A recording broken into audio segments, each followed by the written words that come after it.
Question 1. Tell me about yourself. For one thing, I can tell you I will never give up on something or someone, that is if I see potential. I vision certain situations as either a positive experience or a negative experience.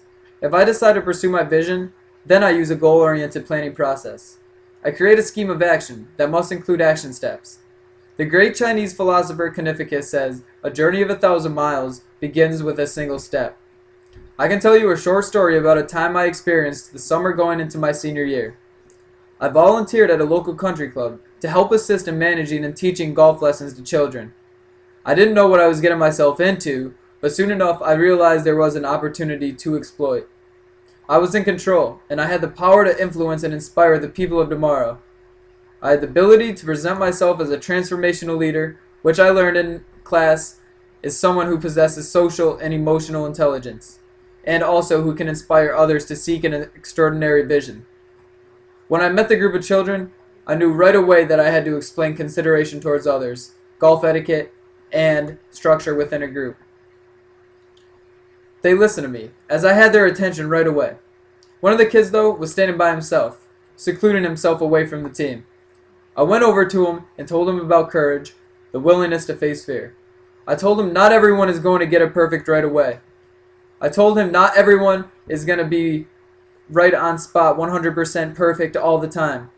I also told him that achievement is a great feeling once you reach it. He listened to me and was extremely participative once I fostered individual consideration to him.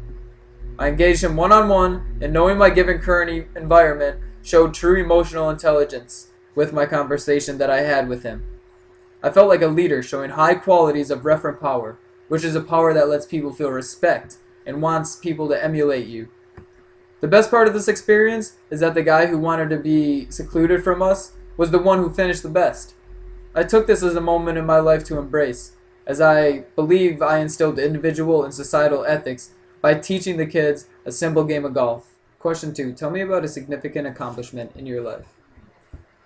One of the best accomplishments I have incurred in my life is the time I graduated from high school. I remember the feeling walking across the stage, receiving my diploma, and looking out into the crowd and finding my parents as happy as I've ever seen them. The emotions were running through my whole body. I knew that the future was going to be filled with good and bad times, just as high school is. I decided that I wanted to walk off that stage a better, well-rounded, and excited person ready to face the world. I was so excited to see my parents thereafter, and I will remember that day the rest of my life. I have strong values in success, consistency, achievement, and self-fulfillment. I believe success occurs when one sets goals or uses goals-oriented planning. Whatever I did in high school was in the past. All I looked forward to was a successful college career. If one is consistent to my belief, he or she will remain on the path to success. Don't look back, only look forward. From that day on, my life changed gradually, and as I started to learn what it takes to become 100% independent. I managed my time, my money, my chores, my schoolwork, and my work. I no longer needed my parents at the end of every day. I love my parents, but I knew what I had to do in order for me to start my own life and go in a new direction. If it meant late night studying or covering for someone's shift, I was always there to do it. I consider myself a diehard in anything I try. I want to be the best in every aspect of the day, not only for me, but also for my parents. My values I exert each day was taught to me by my mom and dad. I want to carry on in the professional world the way my parents achieved. If I could emulate one person, I would pick my father. My father taught me the rules a leader needs to be successful. He taught me values that I could never repay him for. To be dedicated towards a goal, to be consistent, and to attain the desired outcome. In graduating from high school, I believed I was most certainly prepared to engage in duties and obligations of daily tasks. I exert my values that my parents taught me and showed that position someone as a leader. The values I use every day are called enacted values, which are values that are evident in people's ethics. I possess self-efficacy, which knows that I can achieve everything I put my mind to. Through this, I am now ready for anything that comes my way, because I have a good attitude, values, ethics, and decision-making skills. I couldn't have done it without my parents, and as I saw them within the first couple of rows, I saw a form of inspirational motivation that I wanted to grow from and show the whole world. Question 3. Tell me something you have learned in class. One thing I have learned in Professor Petrucci's leadership and organization class is teamwork. For a team to function to the highest potential, they have to have many important factors.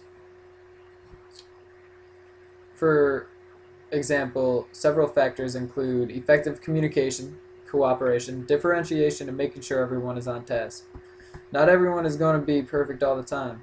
For example, in the Wall Street Journal, an article about how no one can ever get the 63 game March Madness tournament perfect. It's one of the hardest things to do, actually. Even Fox Sports offered $1 million to the winner of the bracket, with no strings attached. The closest winner was 59 out of 63 games. That being said, not everyone can be perfect all the time. So within a team, consideration needs to be displayed for everyone. People make mistakes, but you have to recover after that mistake and prove your worth, your skills, your values. Teamwork has so many components. The main goal and the main component is for effective communication so that everyone knows what's on each other's mind. Without effective communication, a team will disperse and will be just dismembered, because without effective communication, nothing will get done. Nobody will know deadlines. Nobody will know what is to be done.